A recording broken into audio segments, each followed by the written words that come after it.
Psychology and hypnotherapy, इन दोनों में difference क्या है? डिफरेंस से ज़्यादा I see these things as complementary to each other. 16 साल 17 साल की इतनी छोटी सी एज में बच्चे चाहते हैं कि हमें काउंसलिंग चाहिए। It's a very parent thing to think कि तुम तो छोटे हो, तुम्हारी लाइफ में क्या ही प्रॉब्लम होगी। बट एग्जाम्स का प्रेशर, फ्रेंड्स का प्रेशर, अपनी बॉडी के साथ स्ट्रगल करना। 16-17 साल के बच्चे सीधा आपको अप्रोच कर लेते हैं या पेरेंट्स के थ्रू लाए जाते हैं? कभी कभी पेरेंट्स को लगता है हमारे बच्चे में बहुत प्रॉब्लम है, मैम आप प्लीज इसको ठीक कर दो, which is not how you actually do it. Parents की एक्सेप्टेंस कितनी है? कभी कभी पेरेंट्स वहाँ स्ट्रगल करते हैं जहाँ उन्हें अकाउंटेबिलिटी लेनी हो। बच्चे एक दूसरे की देखा देखी चाहते हैं कि हमें काउंसलिंग मिले। बच्चे अपनी सही नीड कम्युनिकेट नहीं कर पाते। पेरेंट ये बोलेगा कि हम कहते क्या है, हम बोलते हैं पढ़ ले, होमवर्क कर ले, रूटीन बना ले, ज़्यादा वीडियो गेम्स मत देख, ज़्यादा गेम्स मत खेल, लैपटॉप से थोड़ा हटो, फ़ोन से थोड़ा हटो। द चाइल्ड जस्ट वांटेड कि आप मुझे वैलिडेट कर दो, आप मुझे एक्सेप्ट कर दो, मैं जैसी भी हूँ।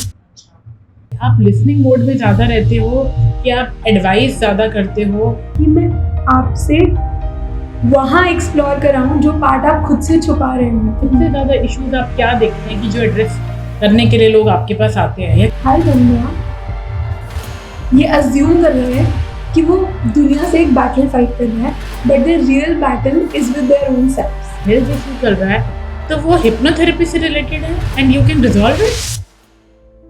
घर के बड़े बच्चे शोल्डर पेन की कंप्लेंट लेकर आए। एक लड़के का एक लड़की से ब्रेकअप हुआ। ब्रेकअप ही तो हुआ है, इसमें इतनी क्या बड़ी बात है। अगर सच में लगे कि वो किसी गलत रिलेशनशिप में ही है जो उसी की बातों से आपको पता चला, तो क्या आप उसको इस चीज से बाहर लाने में हेल्प करते हो? घर में प्यार नहीं मिला तो किसी भी कंडीशन पे कोई इंसान मारे पीटे पर प्यार करे चलेगा। बेटर क्या है, अपने आप को देखें या प्रोफेशनल लाइफ को देखें? वही बॉस जो मुझे एक हफ्ता पहले लग रहा था कि मैं इस इंसान का सर फोड़ दूंगा, मुझे लग रहा है चल ठीक है अपनी लाइफ में कर रहा है जो कर रहा है। गुस्सा किसी और बात पे होता है या किसी और इंसान पे होता है बट निकाल नहीं सकते, और गुस्सा किसी और पे निकलता है। सच में आपको बुरा लगा, सच में आप हर्ट हुए हो, सच में कोई पेन है, सच में आपको रिजेक्टेड फील हुआ है, सच में आपको डिसअपॉइंटेड फील हुआ है, सच में आपको निग्लेक्टेड फील हुआ है, सच में आपको ये फील हुआ है कि कोई आपकी केयर नहीं करता। ये अवेयरनेस के लिए क्या सबको थेरेपिस्ट के पास जाना पड़ेगा? अहम ब्रह्मास्मि, I am the God, I am the creator of my life. हम पेट में, मन में, दिल में, खून में क्या क्या जहर डालते हैं, उसका बराबर हिसाब रखना, उसको जानना जरूरी है, क्योंकि अहम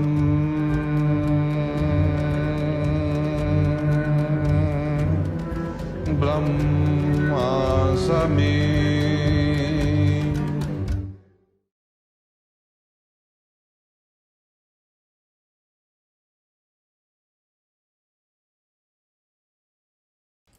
नमस्ते everyone, welcome to the next episode of success mantra podcast. पिछले सारे एपिसोड्स में मुझे आपका बहुत सारा प्यार मिला है और बहुत सारा सपोर्ट मिला है, इसलिए मेरा मोटिवेशन आप लोग और बढ़ा रहे हैं कि मैं नए नए गेस्ट को लाऊं, नए नए सब्जेक्ट्स को एड्रेस करूं और आप तक वो चीज़ें पहुंचाऊं जिनकी आपको नीड है और जो आप चाहते हैं कि एड्रेस हो। तो आप सबकी डिमांड पे आज का पॉडकास्ट एक counselling psychologist and clinical hypnotherapist के साथ है। आप बहुत हैरान हो जाएंगे जब आप देखेंगे कि इतनी यंग एज में मिस नम्रता गांधी ने क्या क्या अचीव किया है, और आज उनसे मिलने के बाद और इस पॉडकास्ट को पूरा देखने के बाद लास्ट में आप भी सॉर्टेड फील करेंगे। मुझे इनसे बात करके बहुत अच्छा लगा, जितनी भी मैंने इनसे बात की, और अब आपकी बारी है। तो मिलते हैं इस पॉडकास्ट के थ्रू मिस नम्रता गांधी से। Welcome Namrata, welcome to our podcast success mantra podcast. तो पॉडकास्ट शुरू करने से पहले मैं आपसे रिक्वेस्ट करूंगी कि आप हमारी ऑडियंस को बताइए कि आपकी जर्नी का स्टार्ट कहाँ से हुआ। Thank you for this warm welcome ma'am. अब अगर मैं अपनी जर्नी की बात करूं तो I think started off with एक 13-14 साल की बच्ची जिसको लगा था कि okay there are a lot of problems, बहुत प्रॉब्लम्स हैं दुनिया में एंड कम लोग सुन पाते हैं। And I am 14 years old but मेरी मम्मा को कोई प्रॉब्लम है वो भी मेरे पास आ रही है, मेरे फ्रेंड्स को कोई प्रॉब्लम है वो भी मेरे पास आ रहे हैं। इन दैट केस कोई तो ऐसा करियर होगा ना जिसमें ये कर सकते हैं। And that's how I explored psychology. मैंने बहुत साल बस खुद को ही कन्विंस करने में लगाया कि डू आई वांट दिस, ये करना है ये नहीं करना है. 9th क्लास से लेकर 12th क्लास तक साइकोलॉजी पढ़ी, समझा, कुछ एक्सप्लोर करते रहा. Finally did my bachelors, did my masters in the field. Internships करी बहुत सारी, एडिशनल कोर्सेज करे, art therapy, hypnotherapy, then career counselling, test सीखे, हैंड राइटिंग एनालिसिस सीखा. Curious brain just wanted to explore कि कहाँ क्या मैं कैसे सीख लूँ कि मैं ह्यूमन बिहेवियर और ह्यूमन माइंड को अच्छे से समझ सकूँ. To add to all of this, मेरी ह्यूमन बिहेवियर की नॉलेज और अंडरस्टैंडिंग को ऐसे चेरी ऑन द टॉप करने के लिए hypnotherapy came into my life, and then amalgamation of psychology and hypnotherapy brought me to my practice, and then from my practice taking a lot of people into account, उनके issues, इतने सारे clients, क्या वो सोचते हैं, क्या वो समझते हैं. एक 8 साल के बच्चे से लेकर 60-year-old मैन तक सबकी लाइफ में डिफरेंट इश्यूज़ हैं. हर इश्यूज़ को कैसे केटर करते हैं, and when you become a person जिनके थ्रू कोई बेटर फील कर रहा है, आई थिंक वो अपने आप में बहुत अमेजिंग फीलिंग है, वो अपने आप में बहुत सेटिस्फैक्ट्री फीलिंग है. आई थिंक पर्पस मिल जाता है लाइफ का कि मैं पूछते हैं ना कि व्हाट इज़ योर वाई, तो आई थिंक वो वाई मिल जाता है. Exactly. somebody smiling, somebody doing better, somebody connecting with themselves, and you had a little role to play in it. I think बस उतना enough होता है. And yeah, that's my journey. And इसी journey में add करते हुए now I have come up with a startup. It's called Insperience. And वहाँ पर we thought कि okay, psychological concepts हैं, they exist in the world. At the same time बहुत सारे लोग हैं जो थेरेपी के बिना भी उन concepts को experience करना चाहते हैं. Then what do you do for them? What do you do for a situation जहाँ पर हमें पता है self love कुछ है, but how do I practice it. हमें पता है माइंडफुलनेस होती है दुनिया में, बट मैं कैसे प्रैक्टिस करूँ. So we curate experiences now जहाँ पर आप ये सारे साइकोलॉजिकल कॉन्सेप्ट्स को रियल टाइम में, रियल लाइफ में एक्सपीरियंस कर पाओ. Hence inspirience, where it's inner experience. Wow, it's a very very good name. या inspirience. Inner experience, so we inspire your inner experience. Very nice. That's the idea, that's the concept, and that's my journey. Very nice. Namrata, आप मुझे एक बात बताओ, हमारी audience के लिए psychology and hypnotherapy, इन दोनों में डिफरेंस क्या है? साइकोलॉजी इज़ द स्टडी जहाँ पर हम human mind, human behaviour and explanation of human behaviour, human experiences, उन सबको समझते हैं. सो बेसिकली एक इंडिविजुअल है, उसकी लाइफ में n नंबर ऑफ चीज़ें हुई हैं जिसने एक इंसान को शेप करा है. So that study, that entire understanding is psychology. तो it's a detailed study. Hypnotherapy is the study where you understand कि beyond your conscious experiences, subconscious mind और सबकॉन्शियस एक्सपीरियंसेस का भी बहुत मेजर रोल है into shaping your reality. So whatever you know as the subconscious world, hypnotherapy is a study जो आपको वो world को समझने और एक्सप्लोर करने में हेल्प करती है. So a study of human experiences and then a therapeutic approach which helps you not only understand them but find the real resolution, find the real cause of your real existing problem and then actually resolve it. सिर्फ ये नहीं है कि मेरे को problem का मतलब समझ आया, मुझे समझ आया कि इस प्रॉब्लम को मैं एक्सेप्ट या रिजॉल्व कैसे कर सकती हूँ अपनी लाइफ में. मैं अपने आप को इमोशनली, फिजिकली, एनर्जेटिकली, स्पिरिचुअली हर लेवल पर कैसे अंडरस्टैंड और रिकनेक्ट कर सकती हूँ अपने आप से. हिप्नोथेरेपी आपको खुद से और कनेक्ट करने में, खुद से बेटर कनेक्ट करने में हेल्प करता है. सो डिफरेंस से ज़्यादा I see these things as complementary to each other. Namrata, आपने बोला कि 16 साल के बच्चे से लेकर 60 इयर्स के एज ग्रुप के लोग भी आपके पास आते हैं. मुझे ये बताओ कि 16 साल 17 साल की इतनी छोटी सी एज में ऐसी क्या प्रॉब्लम्स आ जाती हैं कि बच्चे चाहते हैं कि हमें काउंसलिंग चाहिए? ऐसा है, हर इंसान, ये ना हम सोचते हैं like this is a very parent thing to think कि तुम तो छोटे हो, तुम्हारी लाइफ में क्या ही प्रॉब्लम होगी, राइट? एंड पेरेंट्स बहुत बार इसी कंसर्न से बच्चों को लेकर आते हैं कि हमने तो इनको सब दिया, इनके पास अच्छा खाना है, अच्छा फ़ोन है, अच्छी एजुकेशन है, हमें तो ये सब नहीं मिला था, फिर भी हमारे बच्चे परेशान हैं, फिर भी हमारे बच्चे कंप्लेन करते हैं। तो it is important to understand कि हम लाइफ के जिस पॉइंट पर हैं, अगर आप एक न्यूबॉर्न बेबी भी हो तब भी आपकी लाइफ में स्ट्रगल है, तब भी आपकी लाइफ में कुछ ऐसा है जो आप जैसे चाह रहे हो वैसे नहीं हो रहा। Maybe it is as simple as I wanted my mother to pick me up and probably put me here, but she's done this and अब मेरे लिए वो comfortable नहीं है, तो वो भी concern है। Coming to a 16-17-year-old, teenage is a period of your life जहाँ पर इतना कुछ हो रहा है, बहुत फास्ट पेस पे चीज़ें चेंज हो रही हैं, आपकी बॉडी चेंज हो रही है, आपका थॉट प्रोसेस चेंज हो रहा है, आपका वर्ल्ड, आपकी लाइफ चेंज हो रही है। सडनली जब आप अपने पेरेंट्स की कुकून से एग्जिस्ट कर रहे थे, कुकून में थे, वहाँ से अब आप suddenly you live in a world जहाँ आपके फ्रेंड्स इंपॉर्टेंट हो गए हैं, जहाँ लोगों का ओपिनियन सडनली मैटर करने लगा है। एंड इस पॉइंट पर पेरेंट्स खुद के साथ, फ्रेंड्स के साथ और दुनिया के साथ अपने आप को फिट इन करवा पाना कि वेयर एम आई, मैं बच्चा हूँ या मैं बड़ा हो गया हूँ, या फिर मुझे क्या चीज़ अपने हिसाब से करनी चाहिए, क्या मुझे मम्मी को खुश रखना चाहिए, मुझे कुछ करना है बट मम्मी उस चीज़ से ओके नहीं है।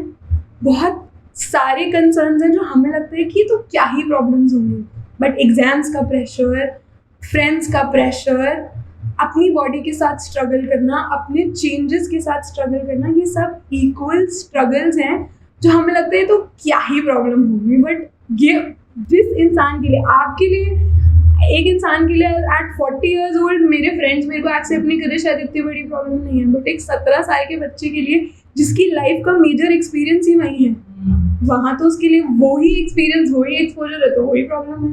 तो ये 16-17 साल के बच्चे सीधा आपको अप्रोच कर लेते हैं या पेरेंट्स के थ्रू लाए जाते हैं कि पेरेंट्स को लगता है कि ये बच्चे मुझे कह रहा है कि मुझे काउंसलिंग की ज़रूरत है, तो आई नीड अ साइकोलॉजिस्ट। तो आपके पास अप्रोच कौन करता है, पेरेंट या स्टूडेंट, मतलब पेशेंट? मोस्ट सिचुएशंस में below the age of 18 year old हमारे लिए रिक्वायर्ड मैंडेट है कि गार्डियन का सिग्नेचर चाहिए, तो guardian has to be present and mostly parents ही रीच आउट करते हैं। स्कूल्स में कभी कभी बोल देते हैं कि बच्चे को थेरेपी की नीड है, या बच्चे खुद ही क्वेश्चन करते हैं, खुद ही आस्क आउट करते हैं इस चीज़ के लिए, because children are also very aware these days, they see that there is a problem, they understand that there is a problem and they are very open to working upon it. So mostly kids tell the parents and then that's how they come, but कभी कभी parents को लगता है हमारे बच्चे में बहुत problem है, मैम आप प्लीज़ इसको ठीक कर दो, which is not how you actually do it, which is not how कि आपके बच्चे को ये मैं सिखा दूंगी एंड सब ठीक हो जाएगा। तो पेरेंट्स भी बहुत बार लेकर आते हैं, बट 17 साल के बच्चे के लिए तो सिग्नेचर चाहिए पेरेंट्स का। अवेयरनेस बहुत ज़्यादा बढ़ गई है क्या? यही एक और वजह तो नहीं है कि बच्चे एक दूसरे की देखा देखी चाहते हैं कि हमें काउंसलिंग मिले, हमें साइकोलॉजिस्ट के पास जाना है? एक बच्चा गया, उसने बोला कि मैं साइकोलॉजिस्ट के पास जा रहा हूँ क्योंकि मुझे इश्यूज थे। उस बच्चे को लगा अरे इश्यूज तो मुझे भी हैं, और वो अपनी कॉन्शियस को नहीं सुन रहा है, वो अपनी प्रॉब्लम्स को नहीं देख रहा है, बस पीयर ग्रुप की वजह से कि उसको लग रहा है कि मेरा फ्रेंड गया तो मैं भी जाऊँ। Is it a fashion? आप ऐसे सोचो कि जब आप या मैं 16-17 साल के थे, हमें नहीं पता था कि पीरियड पेन कोई एक सिग्निफिकेंट चीज़ है जिसके लिए डॉक्टर के पास जा सकते हैं, है ना। एक फ्रेंड गई, उसने बोला कि डॉक्टर ने मेरे को ना सर्टेन क्रैम्प रिलीफ टेक्निक्स बताई हैं, एक दवाई प्रिस्क्राइब कर दिया इन केस मेरे पीरियड क्रैम्प्स बहुत बुरे हों, एंड दो चार और एक्सरसाइजेस बता दी हैं कि whenever I have period cramps I feel better. अब अगर उस फ्रेंड की देखा देखी आप या मैं चले जाते और मैं अपने 2 और फ्रेंड्स को भी बता देती कि यार डॉक्टर के पास जा सकते हैं प्रॉब्लम के लिए, तो क्या आप उसे ट्रेंड बोलते? हम उसे क्या समझते कि एक प्रॉब्लम थी जो हमने एक्नॉलेज ही नहीं करा था कि इतने टाइम से कि ये प्रॉब्लम है, और अब जब एक्नॉलेज कर लिया है तो more than a trend it is awareness, more than a trend it is about I want to take care of myself. I did not know कि this is a problem. I did not know that there can be a solution for it. और parents इसको कितना happily accept कर रहे हैं कि yes, if my child needs a therapy through a counsellor, and we are not taking care of that particular thing, हमसे नहीं हो पा रहा है, तो पेरेंट्स की एक्सेप्टेंस कितनी है इस चीज़ के लेकर, इस चीज़ में? टू बी फेयर, पेरेंट्स की acceptance over the past few years बहुत बड़ी है. They understand, they see that the child is struggling. Very good. So they also want to make sure, the parents are very protective these days, so they want to make sure that my child is okay. And if it is because of a therapist or because of any other person, I don't mind, as long as my child is okay, as long as मैं खुश हूँ, मेरा बच्चा खुश है. But हाँ, कभी कभी पेरेंट्स वहाँ स्ट्रगल करते हैं जहाँ उन्हें अकाउंटेबिलिटी लेनी हो, जहाँ हम ये बताएं कि आपका ये बिहेवियर भी आपके बच्चे की प्रॉब्लम को थोड़ा सा इम्प्रूव कर सकता है या इंस्टिगेट कर रहा है एट दिस पॉइंट. वहाँ पेरेंट्स के थोड़ा सा डिफेंसिव साइड आ जाता है. But other than that parents are very open this days. तो आप पेरेंट्स के साथ ये डील कैसे करते हैं जब उनको ये बताना पड़े कि प्रॉब्लम बच्चा लेकर आया है, बट मेरे अकॉर्डिंग और बच्चे की काउंसलिंग के अकॉर्डिंग प्रॉब्लम पेरेंट में आई है? पेरेंट को बताना कितना डिफिकल्ट होगा आपके लिए? किसी भी इंसान को बताना कि आप प्रॉब्लम हो तो बहुत डिफिकल्ट है. बट अगर हम उन्हें ये बताएं कि आपके इमोशंस और आपके इमोशंस आपके बच्चे के कोई इमोशंस ट्रिगर कर रहे हैं, आपका बिहेवियर अगर आप इसको इस तरह से इम्प्रूव कर लो या अपने इमोशंस को इस तरह से रेगुलेट कर लो, तो आप भी बेटर फील करोगे, आपका बच्चा भी बेटर फील करेगा, तो किसी की भी ओपननेस बढ़ जाएगी ना. सो इफ आई से आप प्रॉब्लम हो तो it will not work. And genuinely it's not about somebody being a problem, it's about parents भी एक सर्टन एनवायरनमेंट में ग्रो हुए, उन्होंने भी एक सर्टन तरीके से दुनिया देखी, अपने इमोशंस को एक सर्टन तरीके से रेगुलेट करना या नहीं करना सीखा. तो if it is just about openness, it is therapy all in all is just about कि आप कितने ओपन हो टू अंडरस्टैंडिंग कि आपकी लाइफ की किसी भी कंसर्न में आपकी अकाउंटेबिलिटी है, चाहे थोड़ी सी है चाहे ज़्यादा है, बट आपका अकाउंटेबिलिटी लेना, आपका अपने इमोशन को समझ पाना, अपने इमोशन को समझकर अपने आप को रेगुलेट कर पाना, अपने बारे में अवेयर हो पाना, it's a lot where therapy is, and it's the direction of therapy in a lot of sense. कि आप खुद से बेटर कनेक्ट कर पाओ. एंड जब आप खुद से बेटर कनेक्ट कर पाते हो, अपने इमोशंस को बेटर समझ पाते हो, अपने बिहेवियर्स को बेटर समझ पाते हो, इस व्हेन जब आप अपने वर्ल्ड में जब आप एग्जिस्ट करते हो, तो आप एक as a regulated individual exist करते हो, तो आप रिएक्ट की जगह रिस्पॉन्ड करते हो. एक बात बताओ, बच्चा आएगा तो वो बोलेगा कि मैं बिल्कुल ठीक हूँ, मेरे पेरेंट्स का बिहेवियर मेरे थ्रू ऐसा है, मेरे टुवर्ड्स ऐसा है. पेरेंट ये बोलेगा कि हम कहते क्या हैं, हम बोलते हैं पढ़ ले, होमवर्क कर ले, रूटीन बना ले, ज़्यादा वीडियो गेम्स मत देख, ज़्यादा गेम्स मत खेल, लैपटॉप से थोड़ा हटो, फ़ोन से थोड़ा हटो. पेरेंट्स के मेनली यही कंसर्न्स हैं. या फ्रेंड्स में बहुत ज़्यादा मत घुसो. तो ये सब मेन कंसर्न्स हैं. तो पेरेंट्स अपने आप को बोलेगा कि मैं कहाँ गलत हूँ, और बच्चा कहेगा कि मैं चाहता हूँ इस एज में कि मुझे अकेला छोड़ दो, मैं अपनी लाइफ को खुद सेटल कर सकता हूँ. तो ये रियल टाइम इशू है जो मैं बहुत देख रही हूँ. जब मेरे पास लोग काउंसलिंग के जाते हैं फॉर द पर्सनालिटी डेवलपमेंट, उन्हें लगता है ये पर्सनालिटी रिलेटेड इशू है. इसलिए मुझे ये पता है कि ये प्रॉब्लम आजकल ज़्यादा ओवर हीटेड हो रही है. तो आपके पास भी तो ऐसे एक कॉन्फ्लिक्ट वाले पेरेंट और स्टूडेंट का एक कॉम्बिनेशन आता होगा. तो कुछ एग्जाम्पल या कुछ एक रियल लाइफ एक स्टोरी कि जिसमें ऐसा बच्चा बोल रहा है और ऐसा पेरेंट बोल रहा है कि मैं तो उसे बस यही सब करने को कहता हूँ, तो वो कैसे आप एड्रेस करते हैं? बहुत ही रीसेंट एक सिमिलर केस आया था मेरे पास. 16-year-old girl wants to do her own thing, wants to have a boyfriend, wants to live life with her own perspective कि मैं पढ़ भी लूँ, मैं सब कुछ कर लूँ, and my parents can just let me be. And mother जिनका कंसर्न है कि पढ़ती नहीं है, एक्सरसाइज नहीं करती है, ठीक से नहीं खाती है, ठीक से नहीं रहती है, टॉक्स टू बॉयज़, मैं क्या करूँ, मैं क्या नहीं करूँ. अब आप देखो कॉन्फ्लिक्ट है कहाँ. बच्चा अगर डीप एक्सप्लोर किया जब हमने, तो बच्ची सिर्फ इतना चाहती थी कि मेरी मम्मी मेरे से प्यार करे, मुझे वैलिडेट करे, मेरे को पूरा टाइम ये नहीं फील करना कि मैं अपनी मम्मा के लिए डिसअपॉइंटमेंट हूँ.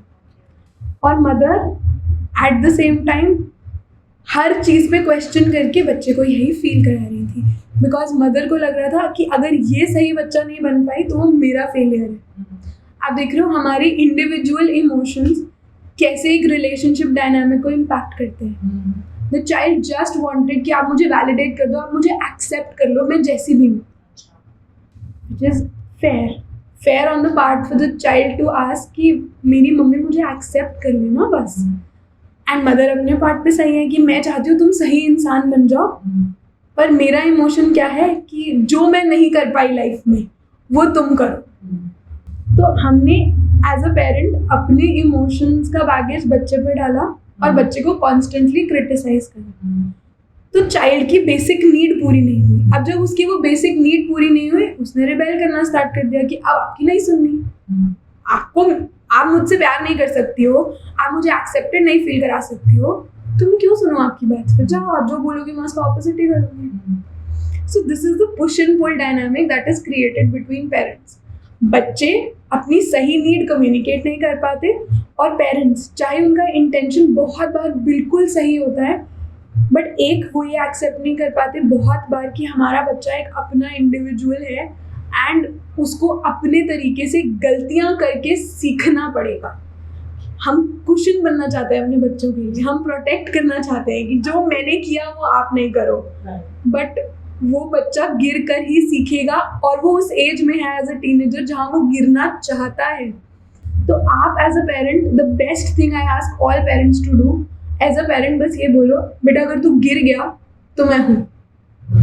अपने बच्चे को गिरने की सेफ्टी देना is the best thing you can do as a parent. और बच्चे को इस टाइम पे आप क्या एडवाइस करते हो? पेरेंट के लिए तो आपने बहुत अच्छे से मुझे बता दिया, हमारी ऑडियंस को भी समझ में आया कि पेरेंट को क्या करना चाहिए. उस टाइम पे बच्चे को ऐसी क्या एडवाइस, एक गोल्डन एडवाइस जो बच्चा समझ जाए कि okay this is my duty. Communicate what you really want with your parent. अगर आपको चाहिए कि मम्मी मेरे से बात करे, मेरी बात सुने, एड्रेस करो, बताओ. Parents will surprise you at times. शायद उन्हें पता नहीं है कि आप बस चाहते हो कि वो आपको समझ लें. एंड बिकॉज आप उस फ्रीडम के लिए फाइट कर रहे हो, जब वो फ्रीडम मिले तो respect that freedom, because freedom के साथ अकाउंटेबिलिटी और रिस्पॉन्सिबिलिटी लेना ज़रूरी होता है. तो अगर आपको फ्रीडम मिली है तो उसकी रिस्पॉन्सिबिलिटी आपकी है एंड वो रिस्पॉन्सिबिलिटी लेना सीखना चाहिए. तो हमने बात करी कि 16 साल का बच्चा, 17 साल का बच्चा या तो खुद अप्रोच करेगा या पेरेंट उसको लेकर आएंगे. तो पेरेंट को लगेगा because she is young, she can handle my child, because थोड़ा एज रिलेटेड वो रिलेटेबल है, ठीक है. बट आपसे बड़ी एज के लोग 40s में, 50s में, 60s में, वो जब आपके पास आते हैं तो उन्हें ये नहीं लगता कि अरे ये तो अभी इतनी छोटी सी हैं, इतनी यंग हैं, ये मेरी प्रॉब्लम्स को कैसे एड्रेस करेंगी, क्योंकि एक तो एक्सपीरियंस की कमी होगी. मैंने अपनी लाइफ में जिन चीज़ों को सहा समझा, वो एक्सपीरियंस और एज के साथ भी बहुत सारी चीज़ें आती हैं जिसमें आपको ग्रोथ मिलती है. तो उनको ये डाउट नहीं आता आपको मिलके कि अरे ये कैसे मेरी प्रॉब्लम सॉल्व करेंगी? बहुत बार होता है, बहुत कॉमन होता है. So in the introductory call that I take with most of my clients, ये क्वेश्चन होता है. पहला क्वेश्चन होता है हाउ ओल्ड आर यू. दूसरा क्वेश्चन होगा क्या आप समझ पाओगे, like I have seen a lot of life, क्या आप समझ पाओगे. तो I just give one example. I just say कि अगर आप एक कार्डियोलॉजिस्ट के पास जाते तो कार्डियोलॉजिस्ट की एज और उनकी अपीयरेंस और उनकी आउटलुक से ज़्यादा आपको ट्रस्ट दवाई पर भी होता और आपको ट्रस्ट सर्जरी पर, process of surgery, process of the entire thing, उस पर ट्रस्ट होता है, राइट. सिमिलरली जब आप थेरेपिस्ट के पास आ रहे हो, येस थेरेपिस्ट की प्रेजेंस मैटर करती है, but at the same time it is about आपको थेरेपी एज अ प्रोसेस पे कितना ट्रस्ट है और आपको अपने माइंड पे कितना ट्रस्ट है कि मेरा माइंड मुझे वहाँ ले जाएगा जहाँ मुझे जाना है, जो इमोशन मुझे फील कर पाना है. As a therapist what I bring is capacity to hold emotions. आप टोकरा भर के इमोशंस लेकर आओ, मैं टोकरा भर के वो इमोशंस को रिजॉल्व करवा सकती हूँ आपके साथ, because my age does not impact my ability to handle emotions. My age does not limit my empathy. And as simple as that, शायद मुझे बहुत सारे दुनिया के एक्सपीरियंसेस अभी नहीं पता जो किसी मुझसे बहुत बड़े इंसान को पता होंगे, पर मुझे दर्द समझ आता है, मुझे पेन समझ आता है. और वो पेन जब बॉडी में स्टोर होता है, जब लाइफ पे इम्पैक्ट करता है, जब हैवीनेस फील कराता है, मुझे वो समझ आता है। And I think that is what matters, right? आपका थेरेपिस्ट आपका पेन समझने के केपेबल होना चाहिए, आपकी बात हैंडल करने के केपेबल होना चाहिए। एंड बाकी therapy is about you wanting to get in touch with yourself, and I am just a facilitator, and your facilitator does not need to be as old as you. Very nice कि सबसे बड़ी बात कि आपकी खुद की abilities आपको heal करने पर कितना इंस्पायर करती हैं। खुद की मोटिवेशन बहुत काम आती है इस चीज़ में। आप मुझे ये बताओ कि आप लिसनिंग मोड में ज़्यादा रहते हो कि आप एडवाइस ज़्यादा करते हो, या आपको लगता है कि अभी ये बस सुनने के मूड में मैं आ जाती हूँ क्योंकि ये सिर्फ मुझे जस्ट वेंट आउट कि मेरे अंदर क्या क्या है। तो कई बार कुछ लोग सिर्फ इसलिए आते हैं कि बस आप मुझे सुन लो। तो ऐसा ज़्यादा होता है, या आप साथ साथ उनको यू जस्ट एडवाइस देम कि अच्छा ये करोगे तो ये हो जाएगा, ऐसा करोगे तो ऐसा हो जाएगा?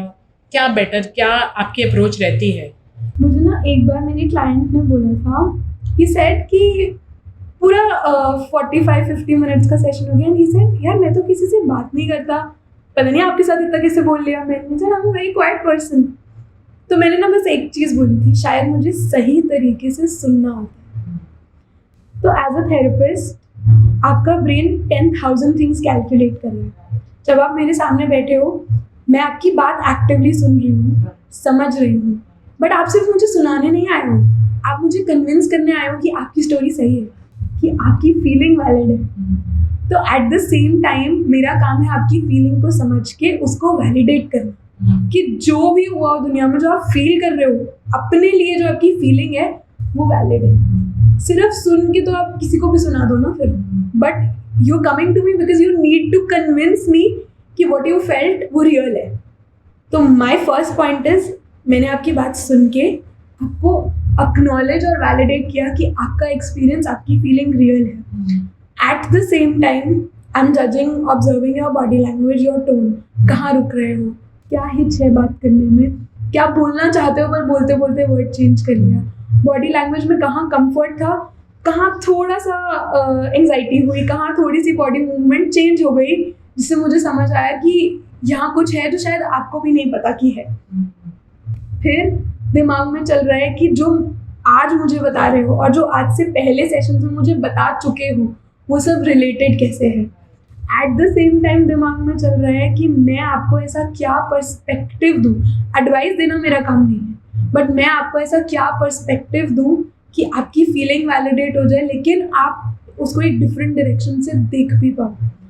फिर मेरा काम एट द सेम टाइम ये भी है कि मैं आपसे वहाँ एक्सप्लोर कराऊँ जो पार्ट आप खुद से छुपा रहे हो। तो मैं सही टाइम पर सही सवाल पूछूँ, सही टाइम पर इंटरवीन करके आपसे पूछूँ कि अच्छा अभी आपने बताया आप ऐसा फील कर रहे हो, बट इसके बाद क्या फीलिंग है, इसके बाद ऐसा हो जाता तो क्या होता।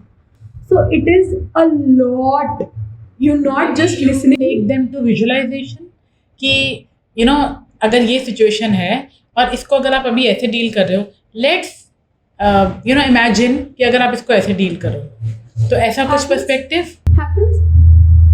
This is not a solution driven thing. Her session solution driven नहीं होता, बट जो सेशन होता है वहाँ पे हम बहुत सारी टेक्निक्स यूज़ करते हैं। लेकिन जहाँ तक सिर्फ सुनने की बात है, तो सुनने के साथ साथ सही सवाल पूछना, सही तरीके से सही इमोशन को जज कर पाना कि अच्छा आपने ऐसा रिएक्ट करा, आप मुझे बता रहे हो कि आपने ऐसा किया, बट सच में क्या फील हुआ था कि ऐसा रिएक्ट करना पड़ा। तो एक सेशन वहाँ डायरेक्टेड होता है completely. But yes, then solution जब आता है, solution to making you feel better, then you have visualization, then you have journaling, you have a lot of CBT techniques that help a person to explore their thoughts, explore their behaviors, explore their beliefs. तो फिर हम वो CBT techniques use करते हैं सारे। Mainly जो हमने age group की बात की 16 to 60 और 70, मेन इशू सबसे ज़्यादा, अगर आप एक पाई चार्ट बनाएं तो सबसे ज़्यादा इश्यूज आप क्या देखते हैं कि जो एड्रेस करने के लिए लोग आपके पास आते हैं या किसी भी थेरेपिस्ट के पास जाते हैं, सबसे ज़्यादा क्या होते हैं? Interestingly, this is my conclusion as a therapist, सब सेम स्टोरी लिव कर रहे हैं। हर बंदा ये अज्यूम कर रहे हैं कि वो दुनिया से एक बैटल फाइट कर रहा है, but the real battle is with their own selves. Yes, so we think there is a problem in the external world जो मुझे सॉल्व करनी है, चाहे वो रिलेशनशिप हो, चाहे वो पेरेंट्स हो, चाहे वो करियर हो, चाहे वो मनी हो, चाहे वो सक्सेस हो, चाहे वो something as significant as I'm not able to bear a child। हमें लगता है हम दुनिया से फाइट कर रहे हैं या दुनिया में कोई स्ट्रगल है, but the real issue is कि there is a battle within you जो शायद आपको पता भी नहीं और आप कॉन्स्टेंटली लड़ रहे हो। तो सबका सेम इशू है फिर। Very nice thought to think about it. और सबसे लंबा ड्यूरेशन का सेशन, एक अगर कोई अपनी बैटल्स के साथ आपके पास आता है और बहुत सारे सॉल्यूशंस मांगना चाहता है और अपनी बात रखना चाहता है, तो ड्यूरेशन कैसे आप आइडेंटिफाई करते हैं, या उसको सेशंस कितने लेने पड़ते हैं कि वो एक थोड़ी सॉर्टेड पोजीशन में आ जाए? If you talk about duration of a session, Not a session, duration of the whole therapy, like sessions to sessions, कितने sessions extremist किसी ने आपसे लिए हैं, like maybe 4 weeks or 10 weeks? longest client is 3.5 years। Really? Yeah, not because therapy उतनी लंबी चलनी चाहिए, but मैं खुद 6 साल से थेरेपी ले रही हूँ। अगेन, नॉट बिकॉज थेरेपी उतनी लंबी चलनी चाहिए या प्रॉब्लम को रिजॉल्व होने में उतना टाइम लगता है, but it is your went out space. It is a space जहाँ आप अपने आप को डीपर लेवल पे समझ सकते हो। हफ्ते का 1 घंटा जो आप एक्चुअली खुद के लिए डेडिकेट कर रहे हो, खुद के इमोशंस के लिए डेडिकेट कर रहे हो, खुद के थॉट्स के लिए डेडिकेट कर रहे हो। अदरवाइज फॉर मोस्ट पीपल आप अपने बारे में ज़्यादा बात थोड़ी करते हो, और अगर करते भी हो तो वैसे नहीं करते जैसे एक थेरेपी स्पेस में करोगे। So this is more of a lifestyle which I personally believe in. But yes, to resolve one particular issue, it takes about 4 to 5 sessions minimum to 7 to 8 maximum. Depends on therapy क्या है, approach क्या है, depth क्या और है, कितना वो इंसान एक्सेप्ट करके Openness उसको है। थोड़ा सा Yes. रिजॉल्व करने की खुद भी कोशिश कर रहा है। Exactly. So, लेकिन वही है कि साइकोथेरेपी में जो चीज़ रिजॉल्व और एक्सप्लोर करने में 30-35 सेशंस लग सकते हैं, with in a few 7-8 sessions of hypnotherapy वो चीज़ कंसाइज होकर रिजॉल्व हो जाती है।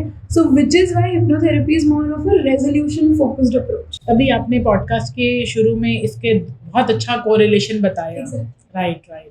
तो आप मुझे ये बताओ, आपने मुझे बोला कि कोई पेन अगर है इंसान के किसी भी बॉडी पार्ट में, किसी भी ह्यूमन बीइंग के बॉडी पार्ट में अगर कोई कंसिस्टेंट पेन चली आ रही है, तो वो भी उसका हिप्नोथेरेपी से कोई रिलेशन है? 100%। तो नम्रता, इमोशनल इश्यूज के अलावा और क्या इश्यूज आते हैं किसी भी इंसान के पास जो आपके पास आते हैं और अपनी चीज़ें प्रॉब्लम डिस्कस करते हैं? इमोशनल इश्यूज के अलावा बहुत कॉमन है जो वो है फिजियोलॉजिकल इश्यूज, आपके पेन्स इन द बॉडी और any kind of illness that you have, any kind of struggle that you are struggling with in your body, वो सब हम हिप्नोथेरेपी के थ्रू इम्प्रूव कर सकते हैं, हील कर सकते हैं, बेटर कर सकते हैं। Yes. लाइक अगर किसी को स्टमक एक रहता है बहुत टाइम तक, या उसकी गट कोई प्रॉब्लम चल रही है, या कोई भी और हेल्थ इशू चल रहा है, तो वो हिप्नोथेरेपी से रिलेटेड है and you can resolve it? Yes, definitely. How? Okay, so how it happens is every time आप कोई इमोशन फील करते हो, emotions are very physiological, right? Body में फील होते हैं इमोशन। राइट। हम हर बार प्रोसेस तो नहीं करते। कितनी बार आपको गुस्सा आता है, आप पी जाते हो, कितनी बार आपको पता ही नहीं होता, आप जेलस फील कर रहे हो किसी से, या हर्ट हो किसी बात पे, डिसअपॉइंटेड हो, या कोई मेजर स्ट्रगल है जो बस पी गए, लाइफ में किसी से शेयर ही नहीं किया। सब कुछ कहाँ गया? फिजियोलॉजिकली बॉडी में शो अप हुआ था, बॉडी में रहा। तो emotions are not just felt here, they are your entire physiological experience. तो आपकी पूरी बॉडी फीलिंग्स फील करती है। आपकी बॉडी जब आप वो फीलिंग्स फील नहीं कर पाते हो तो उन्हीं इमोशंस को स्टोर करती है। So sometimes excessive storage of that emotion leads to a physiological pain. It is unreal. It is unreal कि जो लोग सोचते हैं कि उनकी फिजिकल प्रॉब्लम है, basically that can also be healed by a hypnotherapist. Definitely. Oh my god. A lot of times people come with headache. Yeah. ठीक है, हेडेक्स बहुत कॉमन है. हेडेक है, माइग्रेन है. रिजॉल्व करते करते करते करते पता चलता है कि रियल प्रॉब्लम हेडेक नहीं था, हेडेक तो सिम्टम था. रियल प्रॉब्लम ये था कि मैं स्ट्रगल कर रही थी कि मुझे करियर में जिस जॉब में मैं हूँ वहीं रहना चाहिए या अपना फैमिली बिजनेस ज्वाइन कर लेना चाहिए. एंड वो इमोशन क्योंकि आप रियल लाइफ में उससे मेजरली डील नहीं कर पा रहे थे या कर भी रहे थे, तो you were just struggling with it some way, reflected in your body. तो बॉडी में तो वो कहीं भी रिफ्लेक्ट हो सकता है. हर इमोशन स्पेसिफिक जगह ले लेता है. इसको हम बॉडी सिंड्रोम्स बोलते हैं. Oh my god. तो हर Such a deep study, I think. Definitely. जैसे आपके शोल्डर्स में अगर कोई शोल्डर पेन लेकर आएगा तो एज अ हिप्नोथेरेपिस्ट मोर और लेस आपको पता है कि कुछ प्रेशर है, कुछ बर्डन है. तो a lot of times Elder children, घर के बड़े बच्चे शोल्डर पेन की कंप्लेंट लेकर आए. नहीं, क्यों एल्डरली जो लोग हैं वो जब शोल्डर पेन लेकर डॉक्टर के पास जाते हैं तो मोस्टली डॉक्टर्स ये कहते हैं कि आपको फ्रोजन शोल्डर है या आपकी शुगर बहुत बढ़ गई होगी इसलिए आपको शोल्डर पेन है. तो मेडिकल हिस्ट्री में तो वो लोग मेडिकल से रिलेट करते हैं इसको, बट आप थेरेपी में इसको हिप्नोथेरेपी से रिलेट करते हैं. और that can be healed without medicine also. As a hypnotherapist, I am not here to diminish the importance of medical science. Medical science, medicine, it is there for a reason. It has been so successful for so many years for a reason. Hypnotherapy is more of a supportive therapy where अगर किसी इंसान को issue है and suppose करो आप 1 साल से medicine खा रहे हो पर इम्पैक्टफुल नहीं हो रहा ना, तो दवाई तो सिम्टम पे काम कर रही है. हम डीप डाउन हील करके समझने की कोशिश कर रहे हैं कि अगर ये फ्रोजन शोल्डर था तो कौन से इमोशन से in the first place generate हुआ होगा. So we don't say as a therapist I will never ask you to not have medicine. No, that's not my job, that's not my place. आप please अपनी दवाई continue रखें, but दवाई आपके symptom पे काम कर रही है. फिजियोलॉजिकली जो खराबी हो गई, दवाई उस खराबी पे वर्क कर रही है. हम वर्क कर रहे हैं ये सिम्टम आया ही कहाँ से. तो hypnotherapy is always about root cause. तो रूट कॉज पे जाकर जिस इमोशन, जिस फीलिंग या जिस भी एग्जिस्टेंशियल रीजन की वजह से वो पेन, वो फिजियोलॉजिकल सिम्टम, वो सिंड्रोम क्रिएट हुआ बॉडी में, हम उस पर वर्क करते हैं actively, subconsciously. That's the process. Very nice. Such an eye-opening, things you are discussing and you are just telling. एक बात बताओ, अगर कोई भी एज ग्रुप का बंदा ब्रेकअप के लिए आता है ना, एक लड़के का एक लड़की से ब्रेकअप हुआ और वो बहुत परेशान है, अब उसको समझ ही नहीं आ रहा कि वो उससे बाहर कैसे निकले, तो ऑब्वियसली उसको भी थेरेपी की ज़रूरत है क्योंकि वो नहीं निकल पा रहा. तो ब्रेकअप्स को जनरली जब लोग आपके पास एक इशू लेकर आते हैं या एक कंसर्न लेकर आते हैं, जो भी आपका हीलिंग होता है हर ब्रेकअप के लिए, क्या वो सेम हीलिंग पॉइंट है या अलग अलग ब्रेकअप्स के लिए अलग अलग आप उनको एक एडवाइस देते हैं? Breakups are a very very emotional experience. ठीक है, बहुत बार क्या होता है, हम जब कोई ब्रेकअप से गो थ्रू कर रहे होते हैं, हम खुद भी और दुनिया हमारे अराउंड में एक ही बात बोलती है कि ब्रेकअप ही तो हुआ है, इसमें इतनी क्या बड़ी बात है, एक लड़का ही तो छोड़ कर गया है, एक लड़की ही तो छोड़ कर गई है, इसमें इतनी क्या बड़ी बात है. But what we fail to understand is it is not about, एक तो इट इज़ नेवर अबाउट कि सिर्फ एक इंसान छोड़ कर गया या छोड़ कर भी नहीं गया, आपने एंड करी रिलेशनशिप को. इट इज़ अबाउट आपने अपना एक पार्ट लूज किया जो उस इंसान के साथ था, आपने अपना एक फ्यूचर जो आपने प्रिज्यूम किया था, आप एक वर्ल्ड, ड्रीम वर्ल्ड उस इंसान के साथ देख रहे थे, वो अच्छा था, बुरा था, जैसा भी था, बट आप एक वर्ल्ड देख रहे थे. तो इट इज़ यू लूजिंग अपना खुद का part, it is also you losing एक ड्रीम जो आपने क्रिएट करा था. तो एक इंसान जिसने खुद को खोया, अपने फ्यूचर की स्टेबिलिटी और फ्यूचर के ड्रीम को खोया, और एक इंसान को भी खोया, उस इंसान का पेन वैलिड कैसे नहीं है, उस इंसान का एक्सपीरियंस रियल कैसे नहीं है. हम बहुत बार जज कर लेते हैं ना कि इतनी क्या बड़ी बात हो गई, बट एक्चुअली ब्रेकअप एक तरह का ग्रीफ है जहाँ पे आपका बहुत मेजर लॉस है, एंड उस लॉस को एड्रेस करने के बहुत सारे तरीके हैं।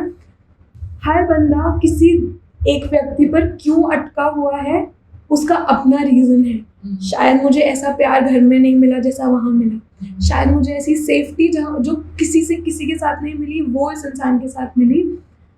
अंडरस्टैंडिंग मिली। फिजिकल रिलेशनशिप बहुत बड़ा फैक्टर होते हैं। उसके अलावा attachment, we call something as trauma bonds, जहाँ आपका लाइफ का कोर इशू, कोर ट्रॉमा उस बंदे के साथ अटैच हो जाता है। तो it's a very push and pull, very toxic relationship, but उससे बाहर निकलना ही मुश्किल है बिकॉज सेफ्टी भी वहीं फील होती है। तो बहुत बार हम अपने चाइल्डहुड वूंड्स को, जो फीलिंग हमने अपने चाइल्डहुड में फील करी या फील करना चाहा, वैसा ही रिलेशनशिप क्रिएट करते हैं अपनी अडल्ट लाइफ में, वैसा ही पार्टनर अट्रैक्ट करते हैं अपनी अडल्ट लाइफ में। तो जो नीड चाइल्डहुड में पूरी नहीं हुई, वही इनर चाइल्ड अब बड़ा होके बोलता है कि वही वाली नीड पूरी करनी है। घर में प्यार नहीं मिला तो किसी भी कंडीशन पे कोई इंसान मारे पीटे पर प्यार करे चलेगा। घर में प्रोटेक्टेड नहीं फील हुआ, बहुत कंट्रोल्ड फील हुआ, तो जो आपको जो बस या तो नीड है फ्रीडम की, बट घूम फिर कर ऐसा ही पार्टनर हम अट्रैक्ट कर लेंगे जो सिमिलर होगा, कंट्रोलिंग होगा। तो आपने बोला कि वैलिडेट करते हो पहले आप, और आप एक्सेप्ट करते हो पहले, आप एक लिस्टिंग मोड में आते हो और आप समझते हो कि उसकी पेन एक रियल पेन है, बट आपको सामने ये भी तो दिखता होगा कि वो इंसान ठीक है, वैलिडेट हो गया, एक्सेप्टेंस भी आ गई, मैं उसको पहले समझ लूँ, बट उसके बाद अगर सच में लगे कि वो किसी गलत रिलेशनशिप में ही है, जो उसी की बातों से आपको पता चला, तो क्या आप उसको इस चीज़ से बाहर लाने में हेल्प करते हो या उसको उसके हाल पे छोड़ देते हो? बेसिक कोर होता है थेरेपी का कि एज अ थेरेपिस्ट आपको नॉन जजमेंटल होना होता है। ठीक है। तो मेरा जजमेंट या मेरा ओपिनियन मैटर ही नहीं करता। ठीक है, मैं कोई नहीं हूँ आपकी लाइफ में ये जज करने वाली कि वो इंसान आपके लिए सही था या गलत था। मेरा काम है मेरे क्लाइंट को उतना एम्पावर करना कि वो खुद देखकर समझ पाए कि क्या आपके प्यार की डेफिनेशन ये है। तो ये मैं बहुत बार करती हूँ बहुत क्लाइंट्स के साथ कि लिखो, राइट इट डाउन, आपकी प्यार की डेफिनेशन क्या है और आपकी आइडियल पार्टनर की डेफिनेशन क्या है, क्या वो बंदा फिट होता है उस चीज़ में। ये आपका काम है देखना। मैं सपोर्टिंग कैरेक्टर हूँ आपकी लाइफ में। तो I will never ask you to leave a relationship और be in a relationship. I will ask you to feel secured either ways, right, and choose the partner for the right reasons. तो हर बार हर partner, चाहे शादी हो, even that is why pre marital counselling is very common these days, चाहे शादी हो चाहे रिलेशनशिप हो, आइडिया इज आप चूज करो फॉर द राइट रीजंस। इसलिए नहीं कि कोई मिल नहीं रहा था, इसलिए नहीं कि लाइफ में अकेला फील हो रहा था, इसलिए नहीं कि प्यार चाहिए, इसलिए नहीं कि सबके पास है और मेरे पास नहीं है, बट इसीलिए क्योंकि सामने वाला आपको अपने जैसा और फील कराता है। That person adds to who you are and not you wanting to adjust and mould ताकि मैं बस उस इंसान की लाइफ में किसी तरह फिट आ जाऊँ। मैं आपको अपना शॉर्ट मंत्रा बताती हूँ जो मैं लोगों के साथ डिस्कस करती हूँ जब मेरे पास कोई ऐसी प्रॉब्लम्स लेकर आता है एज अ लाइफ कोच, कि आप बताओ, you are a life coach, आप बताओ कि आपको अगर मैं ऐसी अपनी कोई प्रॉब्लम कोई मेरे साथ शेयर करता है कि इसके साथ मेरे को अभी ये इशू चल रहा है और बहुत एग्रेसिव होगा, बहुत एंग्री होगा, बहुत प्रॉब्लम में होगा, मेरा एक बहुत ही कहते ना फुल प्रूफ मंत्रा है कि मैं उन्हें बोलती हूँ कि पहले तो उस इंसान के पास जो भी उनके आपके साथ बिहेवियर थे उसको एनालाइज करो। अगर उसका कंसिस्टेंट यही बिहेवियर था तो आपका गुस्सा बिल्कुल ठीक है, बट अगर ऐसा नहीं था, बहुत अच्छा था सब कुछ और अभी ऐसा हो रहा है, एक नंबर 2, अगर आप उसकी सारी की सारी अच्छी बातें और अभी जो इश्यूज चल रहे हैं वो बातें अगर आप एक्चुअली एक टेबल बना के लिख लो तो हमेशा अगर वो चीज़ जीत जाए कि इसमें अच्छाइयाँ ज़्यादा हैं तो आप बहुत सेटल्ड फील करोगे। तो आपको अगर अपने मन को समझाना है और अगर आपको लगता है तो I want to be not a coach, I want to be a mentor for the first place, कि आप बताओ कि आपके साथ पहले ये इंसान कैसा था, अभी ये क्या बिहेवियर कर रहा है, तो क्या हो सकता है इसके साथ भी कोई इश्यूज हो। और दूसरा, आप सॉर्ट कैसे होगे, आपको आगे बढ़ना है, आपको लेट गो करना है। Just write down all the qualities which are in this particular person और अभी क्या इश्यूज चल रहे हैं। हो सकता है उसको अभी आपकी ज़रूरत हो और अभी वो ऐसे बिहेव कर रहा है, बट वो ऐसा नहीं था। तो ये बहुत काम करता है। बहुत इफेक्टिव टूल है जब हम रिलेशनशिप काउंसलिंग कर रहे हैं। कोई इंसान ऑलरेडी रिलेशनशिप में है तो yes, a lot of times life difficult हो गई, रफ पैच चल रहा है, and yes this is a very effective tool that way. But therapist mind क्या सोचता है हमेशा, आपने ऐसा पार्टनर अट्रैक्ट ही क्यों करा होगा इन द फर्स्ट प्लेस।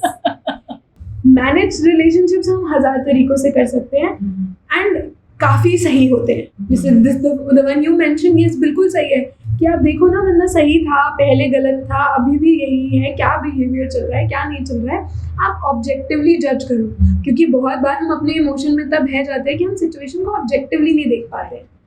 लेकिन थेरेपिस्ट ब्रेन क्या सोचता है, हमारे अंदर ऐसा क्या होगा कि हमने ऐसा पार्टनर अट्रैक्ट करा है अपने लिए। तो मेरे क्लाइंट ने ऐसा पार्टनर क्यों अट्रैक्ट किया होगा, ऐसा क्या इनर चाइल्ड है, या कभी कभी कार्मिक रिलेशनशिप्स हैं, दोनों रिलेशनशिप में हैं दोनों, जहाँ पर both of these people are meant to learn something from each other, and until and unless they don't learn that lesson, they will keep having the same, they will not evolve. So I always say this in relationships, पहली चीज, एक relationship में you're never fighting about the problem, you're fighting about a feeling that your partner is making you feel, ठीक है। और दूसरी चीज, you keep having the same fight all over again about different topics, but लड़ाई हमेशा same होगी। अगर आपकी किसी से लड़ाई है कि तुम मेरी सुनते नहीं हो, तो छोटी से इशू पे भी वही लड़ाई है और बड़े से बड़े इशू पे भी वही लड़ाई है कि तुम मेरे सुनते नहीं हो। तो ऐसी बातों के लिए आप इसको कार्मिक रिलेशन से वो करते हो आप? हर बार नहीं, बट बहुत बार जब आप किसी के साथ एक रिलेशनशिप में हो, you are meant to have karma together. It does not mean in a negative way, or it has no connotation. A karmic relationship simply means कि you have karma together. You have decided कि with each other we are going to learn these few lessons. If you learn that lesson, you either evolve in that relationship or you evolve out of that relationship. But अगर हम वो same lesson को नहीं learn करते, तो बहुत बार ऐसा होगा कि फॉर अ पर्सन, ये बहुत कॉमन पैटर्न है, a person comes for therapy, पिछला पार्टनर भी ऐसा था, ये वाला पार्टनर भी ऐसा था, इसके बाद वाला पार्टनर भी सेम है, तो हम देखते हैं सेम रिलेशनशिप है डिफरेंट शक्लों के साथ, डिफरेंट इंसानों के साथ, but relationship dynamics same. Literally मैंने ऐसे बहुत लोगों से मैं मिली हूँ जिनके 1, 2, 3 रिलेशनशिप्स रहे और सबके साथ ब्रेकअप हुआ, और सिमिलर तरीके से, सिमिलर रीजन की वजह से हुआ होगा। इसका मतलब आप उनको ये बोल पाते हो कि प्रॉब्लम उन 3 में नहीं थी, प्रॉब्लम आप में थी? अगेन, बात प्रॉब्लम की नहीं है, बात ये है कि आपके अंदर ऐसा क्या वर्ड है कि आपने ऐसा पार्टनर अट्रैक्ट करा। आपका ऐसा क्या लेसन है जो आप 3 सिमिलर पैटर्न से भी नहीं ले पा रहे हो। आपका लेसन सेल्फ लव हो सकता है, आपका lesson taking a stand for yourself हो सकता है, आपका lesson, see nothing changes if nothing changes ना। तो अगर आप सेम इंसान हो तो आप सेम ही तरीके से हो रिलेशनशिप्स में भी। If you evolve as a person, if you get more connected with yourself, is when आप एक डिफरेंट इंसान हो, एक डिफरेंट रिलेशनशिप में। So it's about taking accountability कि अगर मेरी लाइफ है तो चाहे दुनिया ने प्रॉब्लम क्रिएट करी है, ठीक मुझे ही करनी है। So it's more about that. एक और चीज़ है जो इशू मेरे सामने आता है, वो ये है कि कोई प्रोफेशनल अपनी जर्नी में बहुत ज़्यादा स्ट्रेस में है, बहुत स्ट्रेस में है, वो कह रहा है कि मैं जॉब छोड़ भी नहीं सकता because of my duties, my responsibilities, और उसकी वजह से वो बहुत मेंटल प्रेशर में है। तो वो प्रायोरिटाइज किसको करे, अपनी ड्यूटीज़ को, अपने प्रोफेशनल लाइफ को, या सबसे पहले वो खुद को देखे कि मेरी मेंटल हेल्थ बिगड़ रही है because I am into this kind of a relationship with my boss, with my professional life. तो बेटर क्या है, अपने आप को देखें या प्रोफेशनल लाइफ को देखें, क्योंकि उसके साथ आपके बहुत सारे फैक्टर्स जुड़े हुए हैं, बिकॉज आपकी वो पूरी लाइफ हिल जाएगी अगर आपने वो प्रोफेशनल रिलेशनशिप छोड़ा। मोस्ट सिचुएशंस में ना ब्लैक एंड वाइट नहीं होता, ठीक है। This is no pick A or pick B situation. It never happens that way. It is more about 2-3 approaches हैं. पहली अप्रोच है कि अगर आप छोड़ दो job, what is your fear? I will lose my stability, I will lose my stable income, I will not find a job as good as this. I will not find a job as good as this is a belief, right? अगर आपने यहाँ पे खुद को यहाँ तक achieve करने के काबिल थे आप, तो दूसरी जॉब भी अवेलेबल होगी. बट हम वो अबंडेंस माइंडसेट क्रिएट नहीं करते हैं. हम स्कैरसिटी माइंडसेट में रहते हैं और बोलते हैं this is the ultimate thing. हम रिलेशनशिप में भी तो यही करते हैं ना, छोड़ू नहीं छोड़ू, इससे बेटर पार्टनर नहीं मिलेगा, ऐसा कोई इससे अच्छा तो कुछ मिल ही नहीं सकता. देन मेरी मेंटल पीस यहाँ खराब हो रही है. ऐसा क्या है इस जॉब एनवायरनमेंट में कि मेरी मेंटल पीस खराब हो रही है? मेरा ना बॉस टॉक्सिक है. बॉस टॉक्सिक क्यों है? कंट्रोलिंग बॉस है. हमेशा मेरे ऊपर किसी ना किसी तरह से बस दबाव बनाने की कोशिश करते हैं और मेरे को बहुत घुटन होती है ऐसे एनवायरनमेंट में. Fair understanding.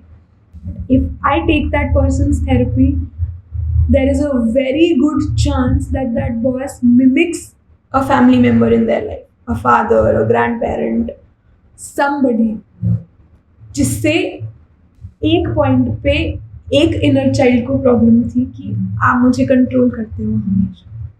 तो उसी इनर चाइल्ड ने ऐसा बॉस अट्रैक्ट भी करा है ना लाइफ में, because I was triggered when you controlled me. Now because I am an adult, I need something.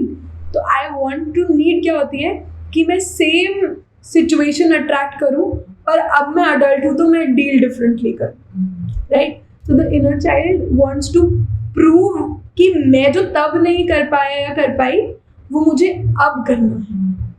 This inner child is just a part of you, the 6-year-old you, the 7-year-old you. जिससे जब parent मुझ पे डांटते थे, control करते थे, I could not do anything. Now I am grown up, I will attract a partner और a boss like that who will try to control me and I will fight because now I can.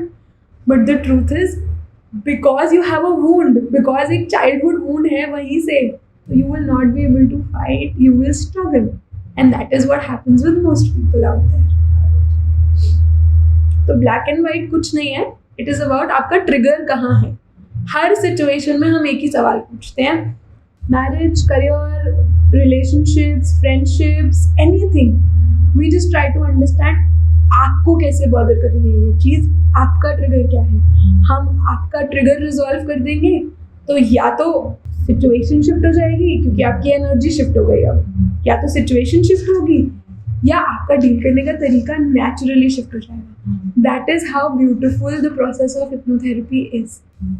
You see either the world changing or you feeling ओ जो चीज़ मुझे 4 दिन पहले इतना फर्क पड़वा रही थी आज मैं कम्प्लीटली ओके हूँ. आज मैं कम्प्लीटली ओके हूँ उस बॉस की प्रेजेंस से. वही बॉस जो मुझे एक हफ्ता पहले लग रहा था कि मैं इस इंसान का सर फोड़ दूँ, आज मुझे लग रहा है चल ठीक है अपनी लाइफ में कर रहा है जो कर रहा है. That shift happens. That's the beauty of therapy. नम्रता, बहुत बार ऐसा होता है ना कि एक्चुअली ना आज क्या हुआ, जब आपके साथ पॉडकास्ट होने वाला था ना तो बहुत सारे क्वेश्चंस मेरे पास ऑलरेडी पॉपअप हो गए थे. तो एक बहुत अच्छा क्वेश्चन मेरे सामने आया जो बड़ा रियल टाइम प्रॉब्लम है, लोगों का कंसर्न है. गुस्सा किसी और बात पे होता है या किसी और इंसान पे होता है बट निकाल नहीं सकते, और गुस्सा किसी और पे निकलता है. It's a very normal thing. तो ये चीज़ तो एक ही, मेरे ख्याल से एक ही टॉक में आप उसको रिजॉल्व कर सकते हैं. इसके लिए तो कोई सेशंस की ज़रूरत नहीं है. इसको ना साइकोलॉजी में there is something called defence mechanisms. ठीक है, तो ये ब्यूटीफुली एक डिफेंस मैकेनिज्म होता है जिसको हम डिस्प्लेसमेंट बोलते हैं. जो फीलिंग जहाँ है वहाँ तो एक्सप्रेस करना सेफ नहीं है, तो वहाँ एक्सप्रेस करो जहाँ मैं कर सकती हूँ. ठीक है. एंड गुस्सा डिस्प्लेस करना सबसे कॉमन चीज़ है, बिकॉज आप हर्ट या कोई भी और इमोशन डिस्प्लेस इतना एक्टिवली नहीं करते हो, but anger is an emotion that you displace very beautifully. Now one thing I always say as a therapist is anger is not a real emotion. Now this is controversial, but let me come to it. Yes, please. For me, anger is a mask. There is no, शायद ही मैंने अपने experience में कोई ऐसा situation encounter करें जहाँ आपको बस गुस्सा आया. Anger is an emotion that protects you. ठीक है, it is that part of you. ओ मुझे कुछ बुरा ना लग जाए, let me put my guards up and say अब मैं तुमसे गुस्सा हूँ. But actually anger is always a surface emotion. Surface पर मास्क करने के लिए, रियल इमोशन को छुपाने के लिए हम गुस्सा कर देते हैं. क्यों? क्योंकि गुस्सा करना सबसे आसान है. हमने बचपन से देखा और सीखा है कि गुस्सा कैसे कर सकते हैं, है ना.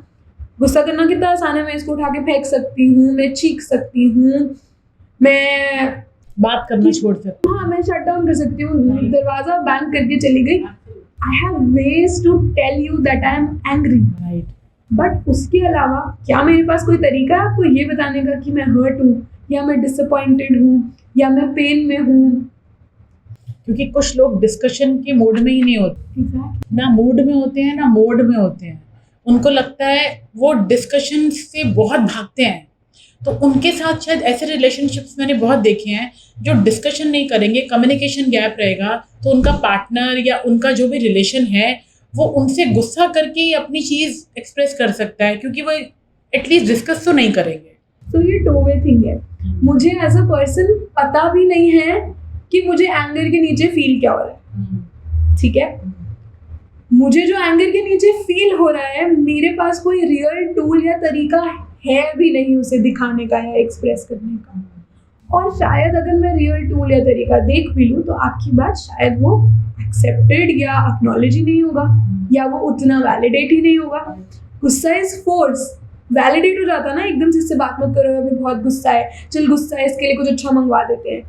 तो गुस्सा वैलिडेट भी बहुत जल्दी होता है दुनिया में. Which is why anger is a masking emotion.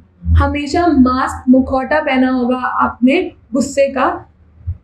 सच में आपको बुरा लगा है, सच में आप हर्ट हुए हो, सच में कोई पेन है, सच में आपको रिजेक्टेड फील हुआ है, सच में आपको डिसअपॉइंटेड फील हुआ है, सच में आपको निगलेक्टेड फील हुआ है, सच में आपको ये फील हुआ है कि कोई आपकी केयर नहीं करता, या 1000 ऑफ अदर इमोशंस जो आप फील कर सकते हो इन दैट मोमेंट.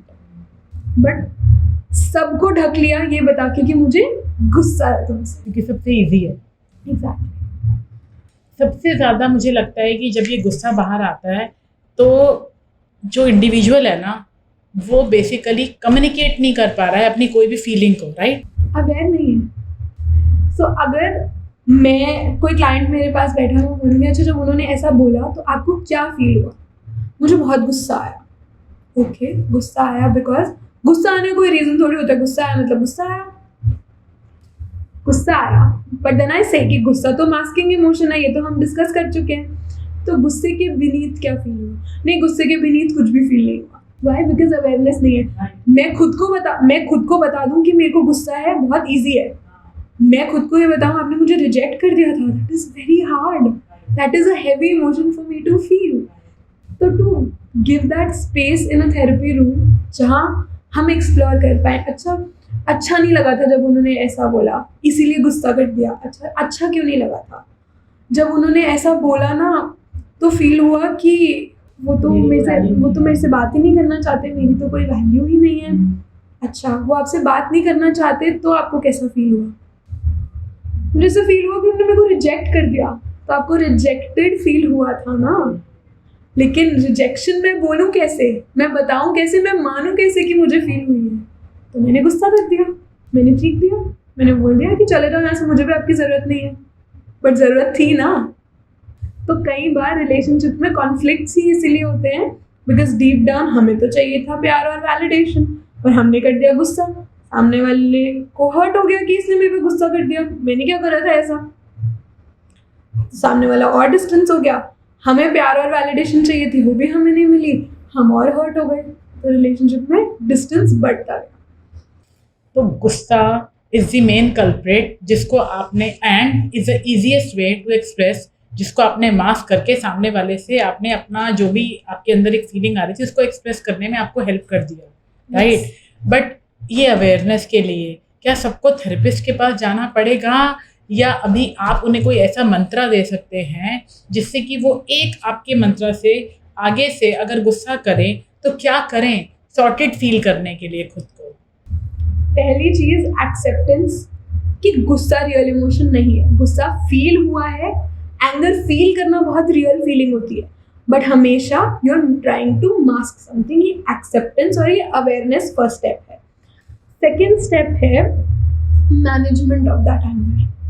हर बार अब जब आपको पता है कि मुझे एक्चुअली तो गुस्सा नहीं आया है, मुझे कुछ और फील हुआ है, फिर आपको अभी नहीं पता है, यू नॉट टेकिंग थेरेपी, तो आपके पास कोई थेरेपिस्ट भी नहीं है जिससे आप एक्सप्लोर कर पाओ, बट अब ये अवेयरनेस तो है ना कि मुझे गुस्सा तो नहीं आ रहा है इस इंसान पे, ये तो पक्का है, तो गुस्सा ना करना, बिकॉज अब आपको पता है कि मुझे गुस्सा नहीं आ रहा है, तो गुस्से में रिएक्ट या रिस्पॉन्ड ना करना is your second step.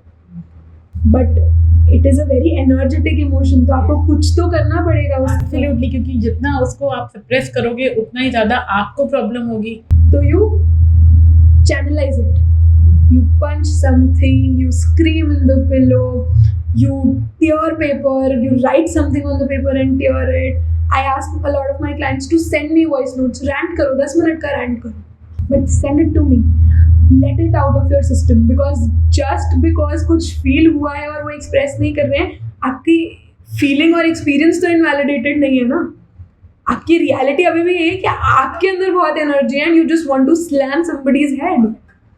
So do it, but differently, do it in a way कि वो आपका रिलेशनशिप इम्पैक्ट नहीं करे। एंड जब हमने वो एनर्जी को थोड़ा लोअर डाउन कर लिया, तब just ask your self this, what did I really feel, क्या हुआ था, एंड एक्चुअली मुझे इस इंसान से दो चीज़ें, मुझे सच में क्या फील हुआ था और मुझे इस इंसान से चाहिए क्या था।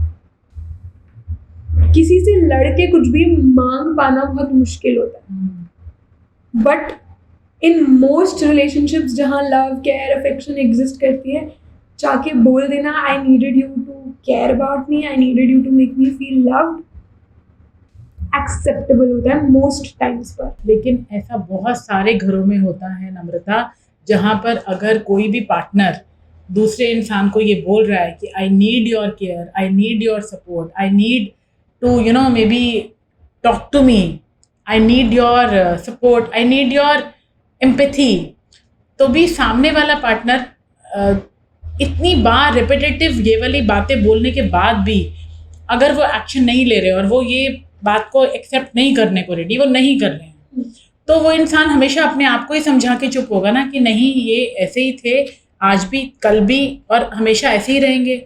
अपने आप को ही समझाए, जैसे आपने बोला कि एक्सेप्टेंस ज़रूरी है उस केस में, तो गुस्सा करने से तो फ़ायदा होगा नहीं। ऐसी सिचुएशन में थेरेपी लेना बहुत इम्पोर्टेंट है, वरना एक इंसान घुटता रहेगा ना अंदर ही अंदर। मेरी कोई नीड है जो पूरी नहीं हो रही है, मैंने ठीक से मांग के देखा, मैंने ठीक के मांग के देखा, मैंने गुस्से से मांग के देखा, राइट, मैंने पोलाइटली मांग के देखा, मैंने हर तरीके से मांग लिया, राइट, बट अब ऐसी सिचुएशन में नहीं हो रही है ना वो नीड पूरी। फिर हम यहाँ देखते हैं कि कौन सा इनर चाइल्ड है जो ट्रिगर हो रहा है, फिर हम यहाँ देखते हैं कि ये कौन से इनर चाइल्ड की नीड है। बहुत बार ऐसा होता है कि I need to feel loved, सामने वाला अपने तरीके से लव दिखा भी रहा है, बट वो मेरे लिए पूरा नहीं है। तो a lot of times it's also about dependence. हर रिलेशनशिप हम सिचुएशंस को बहुत ऑब्जेक्टिवली देखते हैं, but when you go to the depth, हर सिचुएशन में कुछ ना कुछ इंटरनल कॉन्फ्लिक्ट पक्का निकल के आता है। एज आई सेड, जो इंसान सामने वाले से लड़ रहा है, सामने वाले से बैटल फाइट कर रहा है, डीप डाउन उसकी बैटल खुद से है। शायद उसे एक्सेप्टेड फील होना है अपने पार्टनर से, बट वो मांग गलत चीज़ है। We don't know that is something that has to be explored. मुझे फील करना है एक्सेप्टेंस और मैं मांग आपसे केयर रही हूँ, तो आप केयर दे भी रहे हो, बट मेरे लिए कंप्लीट नहीं है ना वो, क्योंकि मुझे वो चाहिए ही नहीं था। बट मुझे जो रियल में चाहिए था वो मुझे मांगना ही नहीं आया, मुझे पता ही नहीं था। And a lot of times ये भी इक्वली सच है कि सामने वाला पार्टनर एक्चुअली शट डाउन होता है। एक्चुअली आप सब कुछ सही कर रहे होते हो, फिर भी वो इंसान रेसिप्रोकेट नहीं कर पाता। Then we need to understand why we attracted a partner like that. Then we need to understand what to heal. Could be karmic, could be something else, but then we need to understand. Beautiful. Simple theory है, one thing that has change my perspective, मेरे लिए eye opener था, और जब से वो accept कर लिया है ना, तब से लाइफ की डायरेक्शन बहुत डिफरेंट हो गई है। इट सेज, अगर आपको अपनी लाइफ में कुछ चाहिए और वो नहीं मिल रहा है, चाहे वो प्यार हो, चाहे वो पैसा हो, चाहे वो सक्सेस हो, चाहे वो रिस्पेक्ट हो, चाहे कुछ भी हो। अगर आपको लगता है कि आपको सच में वो चाहिए और वो नहीं मिल रहा है, इसका मतलब है कि there is a part of you that is blocking that. अहम ब्रह्मास्मि, I am the God, I am the creator of my life. So the God gets what the God wants is what I have learned in hypnotherapy.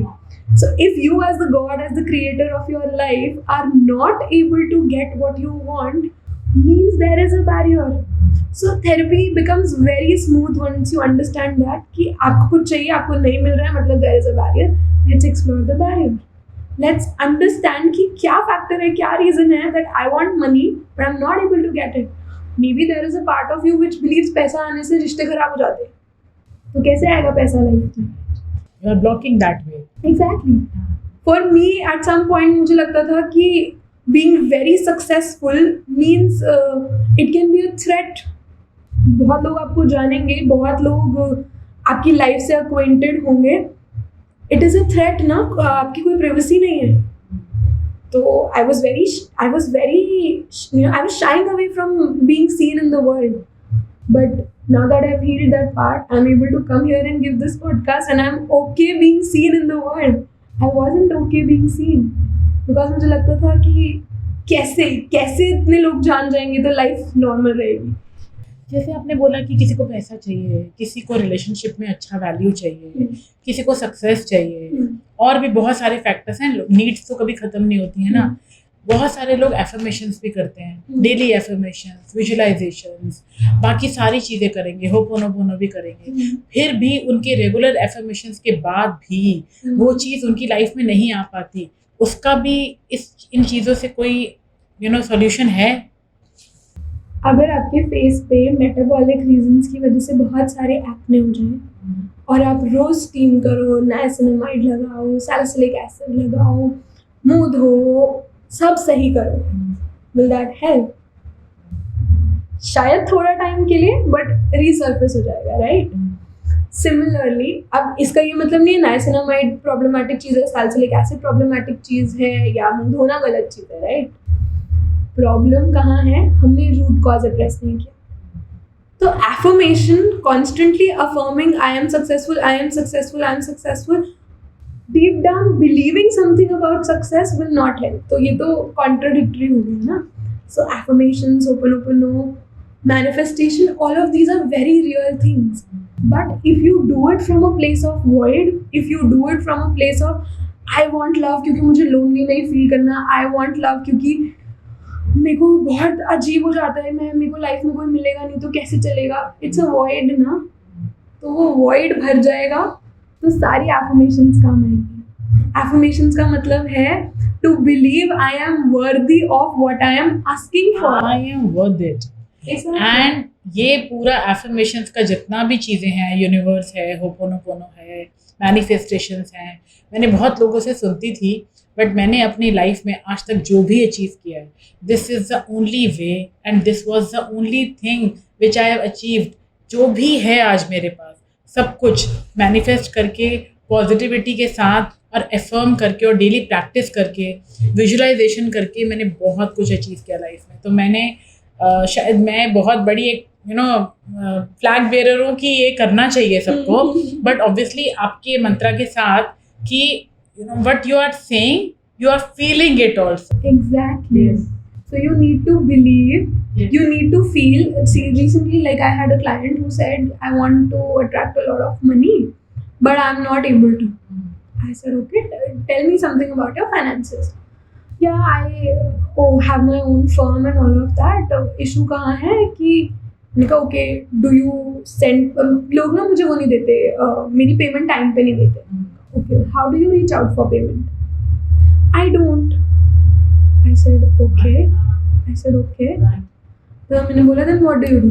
I sit and wait कि वो पे कर देंगे. बोला okay. बोला invoices. Most of them are close people or most of them are people I know personally. तो फिर उनको invoice क्यों भेजना है? बोला अच्छा ठीक है. How do you charge? Below the market price, because at this point I just want काम आ जाए. That is the problem. Yes. You feel you're not worthy of the entire thing. So we worked on this person's self-esteem. We worked on this person's self-worth.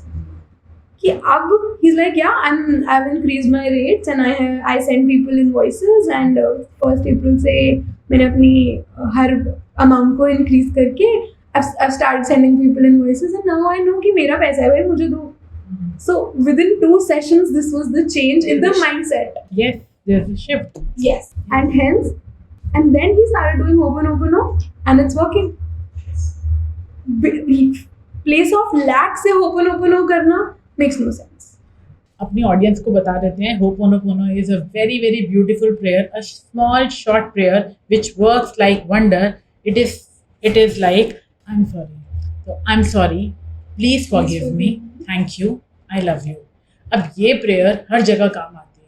When you are coming and you are going, traveling में आप मंदिर में गए तो काम आ रही है. आप वैसे ही प्रे करना चाहते हो और आपको लग रहा है कि अभी right now I M in a bad mood, I am in anger या कुछ भी कहीं भी, इट वर्क्स वंडर कि it's a very very small short prayer और इतना बड़ा मैजिकल प्रेयर है ये कि लोग जब करेंगे तो उन्हें विश्वास होगा कि ये क्या है इसके अंदर. अब इसमें भी वही है कि आप ये सच में फील कर रहे हो कि अगर मुझसे कोई गलती हो गई हो तो आई एम सॉरी, प्लीज़ फॉरगिव मी, क्योंकि गलती की आप माफ़ी मांगते हो तो यू आर फीलिंग कि अच्छा मुझसे कोई गलती हुई है, please forgive me and thank you for what you have given to me and I love you, क्योंकि हम भगवान जी को या यूनिवर्स को या एंजल्स को हम थैंक यू बोल रहे हैं. तो आई थिंक मेरा मंत्र तो ये है. आपका वर्जन क्या है? मेरा वर्जन बहुत इंटरेस्टिंग और ट्विस्टेड है इसमें. तो basically what I feel is personally generic कुछ भी प्रेयर बोलना मेरे लिए पर्सनली वर्क नहीं करता. I like to be specific. तो जब हम आई एम सॉरी बोल रहे हैं, अकाउंटेबिलिटी ले रहे हैं as an individual, as an adult, कि मैं जिस भी पॉइंट पर आज हूँ मेरा कुछ तो रोल होगा इसमें. So I am sorry for my contribution to it. Really? ठीक है. Then please forgive me because energetically I need that forgiveness from myself and from the whatever my direction, whatever my position is, जहाँ पर मैं इस sorry को, इस forgiveness को direct कर रही हूँ. So like I have started doing this for my body. So dear body, I am sorry for not being nice to you on certain days.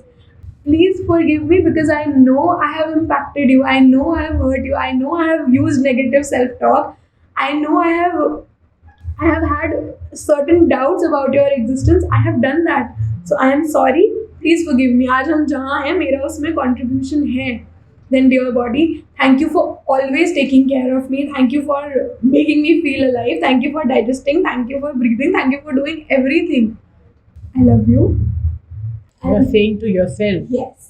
So it can work with anything. Yeah. So inner also and outer also, like So you universe can and say- God and Same thing with money. people. Yeah. Dear money, I'm sorry for feeling like you're not enough. I'm sorry for not making you feel important. I'm sorry for holding on to you because a lot of times when you hold on to money, तो money's energy ना उसको flow करना पसंद है, पर मैंने तो hold on to कर लिया. I'm sorry for feeling like I don't deserve it. I don't deserve you. I'm sorry for making you feel कि आपके आने से burden आ जाएगा मेरी life में. ये पैसे से burden आता है भी काफ़ी common belief है. तो I'm sorry. Please forgive me. Thank you for every moment जहाँ आप exist कर रहे थे मेरी life में. क्या कर रहे हो? I love you. I love you means I'm open to receiving you now. Absolutely. So that's how it works. Being consciously, मेरे को ऐसा लगता है as a psychologist because हर चीज़ में कॉन्शियसली अवेयर होने का अगर हम तड़का लगा देंगे ना, हर चीज़ में, चाहे आप प्रेयर कर रहे हो, चाहे आप मैनिफेस्टेशन कर रहे हो, चाहे आप वर्कआउट कर रहे हो, चाहे आप किसी से बात कर रहे हो, बस माइंडफुली प्रेजेंट होने का, कॉन्शियसली अवेयर होने का अगर तड़का लगा दोगे ना, सो रिजल्ट्स एंड फीलिंग 10x हो जाती है. हम साइकोलॉजी की बातें कर रहे हैं, हम हिप्नोथेरेपी की बातें कर रहे हैं, बट बहुत सारे लोगों के मन में एक सवाल है, हिप्नोसिस और हिप्नोथेरेपी, जैसे कि मूवीज़ में दिखाते हैं, किसी को हिप्नोसिस कर लिया, तो क्या ये सेम है, क्या ये डिफरेंट है? ये एक बहुत बड़ा एक क्वेश्चन है जो लोगों के मन में है. ये बहुत बड़ा क्वेश्चन मेरे हर क्लाइंट के मन में भी होता है. तो मैं थेरेपी स्टार्ट करने से पहले जब डीब्रीफ करती हूँ तो ये सारी इन्फॉर्मेशन दे देती हूँ. पहली चीज़, state of hypnosis is a state जिसमें आप और मैं दिन में 10 बार जाते हैं, बस हम एक्टिवली अवेयर नहीं है कि वो स्टेट ऑफ हिप्नोसिस है। बहुत बार ऐसा होता है कि आप गाड़ी चला रहे हो, आपको रास्ता पता है एंड गाड़ी अपने आप चलती रहती है, थोड़ी देर बाद आपको रियलाइज होता है ओ मैं इस रोड पे आ गई, ओ इतनी देर हो भी गई मुझे गाड़ी चलाते हुए, राइट? बिकॉज ऑटोमेटिकली वर्क कर रहा था and you were there, so you were not present, you were somewhere in your mind and it happened. Then a lot of times आप एक पेज रीड कर लेते हो पूरा and then you're like अच्छा पढ़ा क्या था मैंने इसमें, हाँ, नहीं याद रहता। हम अवेयर नहीं होते, right? So losing awareness from your current situation and going somewhere in your mind is simply hypnosis, simply the state of hypnosis. बस इसी चीज़ को जब हम डायरेक्शनल कर देते हैं, जब हम पर्पस ले आते हैं बीच में, तो एंड जब कोई इशू ले आते हैं जिसकी रेजोल्यूशन है, तो हम उसे हिप्नोथेरेपी बोलते हैं। तो मेजर क्लाइंट्स का ये फियर होता है कि विल आई लूज कंट्रोल, क्या मुझे कुछ याद नहीं रहेगा, क्या आप मेरे हाथ से घड़ी निकालोगे और मुझे पता नहीं चलेगा? तो to answer all of that, no, it is a state, जैसे मैं एक्सप्लेन करती हूँ अपने क्लाइंट्स को, मैं एग्जैक्ट वैसे बताती हूँ। इट इज़ दैट स्टेट जब आप सो रहे होते हो, हल्की सी नींद खुलती है, आपको पता चलता है कोई रूम में आया, आपको पता चलता है कि सफाई वाली दीदी ने डस्टिंग करी है पूरे रूम में और फिर वो बाहर चली गई हैं, पर आपका उठने का मन नहीं होता। ये एग्जैक्ट वो स्टेट होता है। There are different levels, there are different levels to this state and levels of sleep बोलते हैं हम उसको। बट बेसिक अंडरस्टैंडिंग के लिए, for a lay person to understand, it is that state where you're aware but you're into your own mind as well. तो आपसे control नहीं छीन लिया जाएगा, बिल्कुल भी ऐसा नहीं होगा। हम आपके हाथ से घड़ी निकाल लेंगे और आपको नहीं पता चलेगा, ऐसा भी नहीं होगा। It is more about you being aware of your own subconscious mind. I don't want to start a hypnotherapy class here and tell the details of ये levels of sleep होती है, ये होता है, वो होता है। For a very lay person to understand, जिसको कुछ नहीं पता hypnotherapy क्या होती है, this is just us accessing your subconscious mind while you're consciously aware कि आपके आसपास क्या चल रहा है। But yes, dream like sleep like state जहाँ पर आपका माइंड ओपन हो रहा है, तो रियलिटी से थोड़ा कम टच में होगा। That is that. For some people it is more intense, for some people it is less intense, depending on personality, situation, etc. But this is just about जो problem subconscious mind में address कर दी, subconscious level पे address कर दी, वहाँ से reality shift होती है, वहाँ से problem resolution start होता है, वहाँ से real change दिखता है।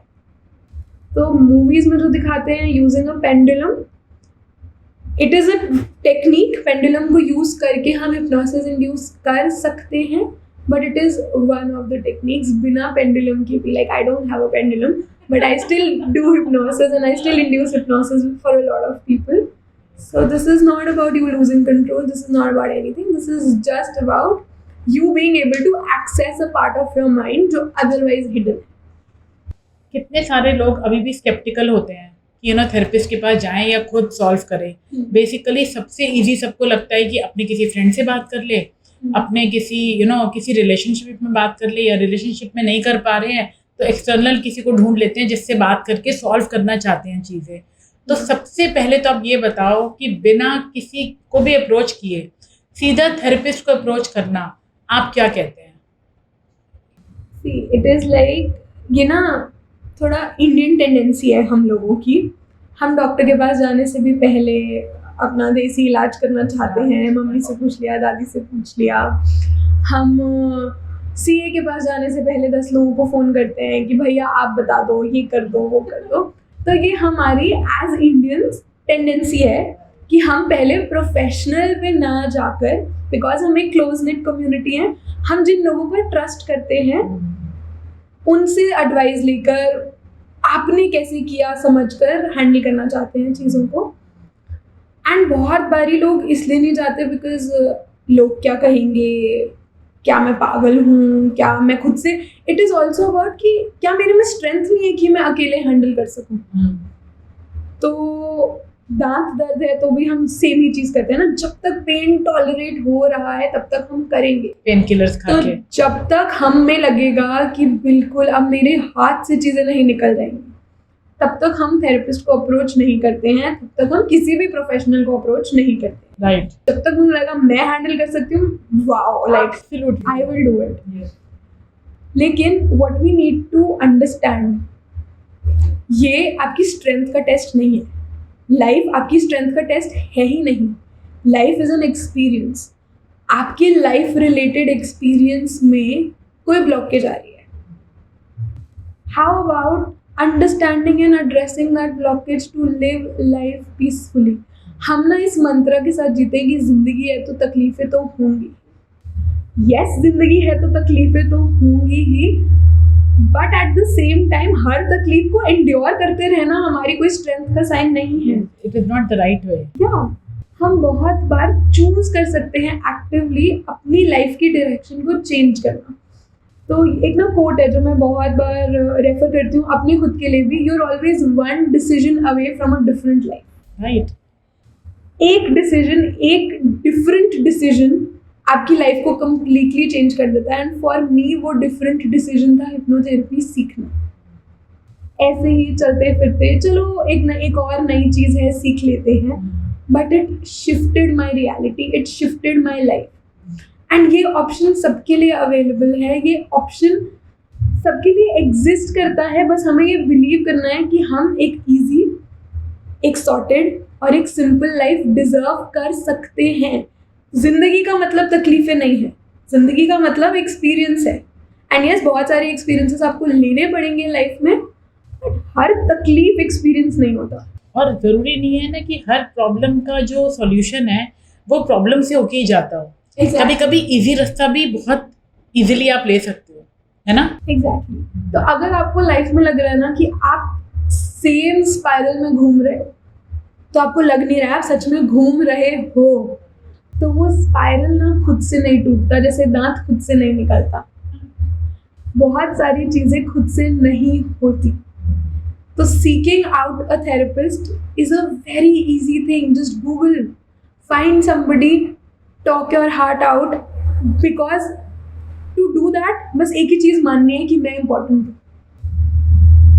जब आप ये मान लोगे ना कि मैं इम्पोर्टेंट हूँ, मेरी फीलिंग इम्पोर्टेंट है, मेरी सफरिंग भी इम्पोर्टेंट है, और मैं 2 दिन से भी ज़्यादा एक तकलीफ में क्यों रहूँ जब मेरे पास सोल्यूशन है।